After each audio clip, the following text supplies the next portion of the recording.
3 303 milliards d'euros, voilà la somme que l'État français devait à ses différents créanciers fin 2024.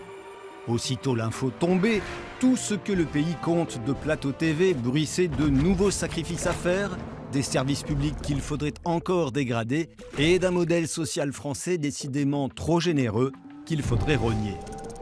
Au nom de la résorption de la dette publique, tout était permis. Pour FO, il est essentiel de comprendre comment cette dette s'est construite et comment d'autres alternatives que la destruction du modèle social français sont possibles.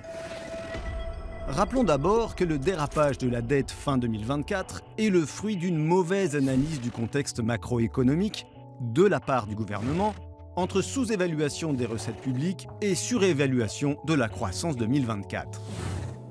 Mais la véritable origine de la dette date des années 70 et du tournant néolibéral. Ce courant économique, porté par quelques figures comme Margaret Thatcher ou Ronald Reagan, privilégie le capital sur le travail et invite à baisser les impôts des plus aisés, à lever les obligations des entreprises, à s'attaquer aux droits du travail et à développer le libre-échange au détriment des services publics. Peu à peu, chaque pays se trouve ainsi mis en concurrence, à la fois au niveau des salaires et des impôts. Pour être compétitifs, les États se sont tournés vers l'emprunt. Ainsi, à partir des années 70, les dettes publiques et privées augmentent de façon continue. La politique de l'offre connaît en France un nouvel essor en 2017. Entre les mesures en faveur des entreprises, comme la baisse des impôts sur les sociétés ou les exonérations et allègements de cotisations, et les mesures en faveur des ménages les plus aisés, comme la suppression de l'impôt sur la fortune, l'État renonce à 76 milliards d'euros de recettes annuelles. Le déficit et la dette ne viennent donc pas d'une augmentation des dépenses, qui reste inférieure à l'inflation, mais d'une diminution des recettes. Sans nier le ralentissement économique mondial, le contexte international a bon dos.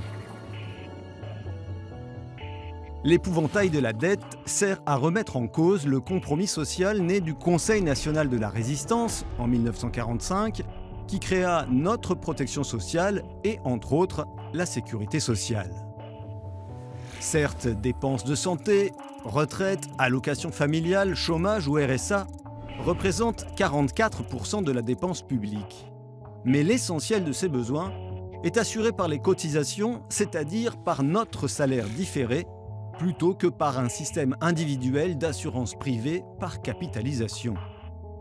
La France fait ainsi partie des pays où le reste à charge pour les ménages en matière de santé demeure l'un des plus faibles du monde.